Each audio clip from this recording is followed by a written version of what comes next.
ይስጥልኝ ስም ማን ነው? ሹሉቃ ሹሉቃ ኦኬ ሹሉቃ ልጅ ነህ? ሹሉቃ ልጅ ነኝ። ያው አባቴ ባለፈው ውድድር ተወዳደር ነበር። በአንደኝነት ደረጃ ማዳቢያ አልፎ አሁን እሱ ማዳኝነት ላይ ነው ያለው። ምን ማዳኛት ላይ በዳኝነት ላይ ነው የሚገኘው። ልክ እንደዛ ነው። ስለዚህ አንተን ልጁን ተወዳዳሪ አድርጎ ዛሬ ልኮሃል።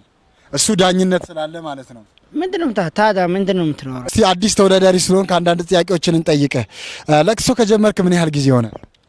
ያው እንግዲህ ለቅሶ ከጀመርኩ በጣም ረጅም ጊዜ ነው። ቢያንስ ከዚህ እስከዛ ማክል ረጅም እርዝማኔ አለው በደንብ እና እዛ ነው ጀመርኩኝ። ርዝማት አለው። ከየት ነው የመጣው?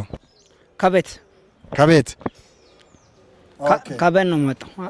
ማለት ሰፈር ሰፈራችን ያው ዞን ወረዳ 26 ዞን 12 ሚዳቆ 86 ባገኝ አራባለሁ።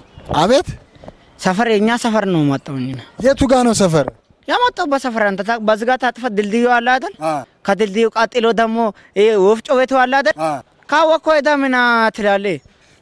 ሁሌ ታለቅሳለህ? ያው ሁሌ ባይሆንም በቀን ነው ሁልጊዜ አለቅሳለሁ። ሁሌ ባይሆንም በቀን አለቅሳለሁ። 24 ሰዓት ብቻ በአንድ ቀን አለቅሳለሁ። ወደዚህ ውድድር እንዴት ገባ?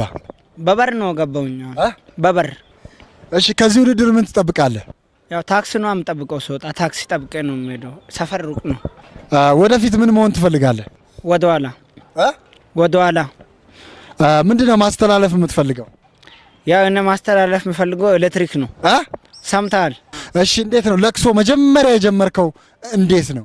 ያው ለቅሶ ሲጀምር ለላሶ እንደምጀምረው ነው ጀመርኩት። በአንድ ወቅተኛ ሰፈር አንድ ሰው ነበር ያው ማስለቅሰኝ እስከሆነ በቃ ፍርፍር አድርጎ ነው ማስለቅሰኝ።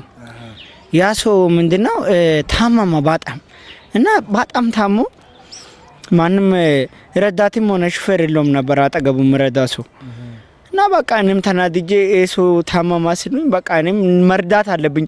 እቺን ይወዳል ያቺን ይወዳል ለምን አንዷን አግብቶ አይቀመጥም ብዬ ከዛ ሄድኩኝ። ገባ ያው ማንም ሰው የምረዳው ስለሌለ ሰው ሄድኩኝና በቃ ምንድነው ያመመው ስላቸው አውራጣቱን እንቅፋት መጥቶ ትንሽ እቺ የማህፀን ካንሰር ሆነችበት መሰለኝ። ያው በዛ ዙራ ታመመ ሰውየው እና ያው በቃ መዳን ስላልቻለ በአስቸኳይ ወደ ውስጥ አገር ሄዶ እንድታከም ተባለ። ያው መዳን ስላልቻለ ክትትል ሲደረግለት ማትረፍ ስላልቻለ ከዚህ ያው ጳጉሜ 26 ቀን ከዚህ ዓለም ማዊ ኑሮ መንፈሳዊ ይሻለኛል ብሎ ወደ ገዳም ስገባ በዛ ነው ለቅሶ ጀመርኩ። በጣም ይገርማል። አሳዛኝ ታሪክ ነው ያለ። በጣም ብዙ ሰው ነው በእንደዛ የምለው። በዚህ ዙር ምን አገኛለሁ?